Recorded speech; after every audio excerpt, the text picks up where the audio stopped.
কারণ অনেক ফ্যামিলিতে এরকমও দেখি, হয়তো মা রাজি না কিন্তু বাবা রাজি। বাবা হয়তো সফট থাকেন, বা অনেক ক্ষেত্রে বাবা রাজি না মা রাজি থাকেন। সো একজন যদি রাজি থাকেন ফ্যামিলিতে, এবং উনি যদি আসলেই দেখেন যে আমার মেয়ে বা ছেলে যাকে পছন্দ করছে ও আসলে ভালো একটা ফ্যামিলি থেকে বিলং করে, ও ভালো মনের মানুষ, সুস্থ একটা মানুষ, তাহলে আমরা তো এগিয়ে যেতেই পারি। আমার ফ্যামিলিতে আমার রিলেটিভরা আছে যারা দায়িত্ব নিয়ে হয়তো আমার আমার বাবা মা মাকে বোঝাবে, যিনি কিনা রাজি না, বা অন্যান্য সবাই রাজি, একজন মানুষ হয়তো রাজি না। ঠিক আছে, যেহেতু আমি কমিটমেন্ট দিয়ে ফেলেছি তাকে এবং আমি তার সাথে জীবনটা কাটাতে চাই, আমরা হয়তো তখন আস্তে আস্তে একসাথে আগাতে পারি। কিন্তু আমরা যদি এরকম হয় যে ওই একজন যে রাজি না, ওনার জন্য একেবারে ফুল ফ্যামিলি ডিনাই করে দিল আমাকে, তাহলে আমার ফ্যামিলিরও মনে হয় আসলে এটা বোঝা উচিত যে তাহলে এই ছেলে বা মেয়েটা কি করবে।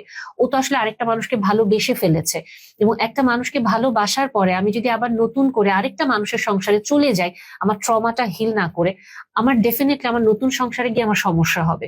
নতুন যে মানুষটা আমার লাইফে আসবে তার সাথে আমার প্রবলেম হবে, আমার নতুন শ্বশুর শাশুড়ির সাথে আমার প্রবলেম হতে পারে। ইনফ্যাক্ট আমার বাবা মার প্রতিও কিন্তু আমার মনে একটা ক্ষোভ জন্মে যাবে।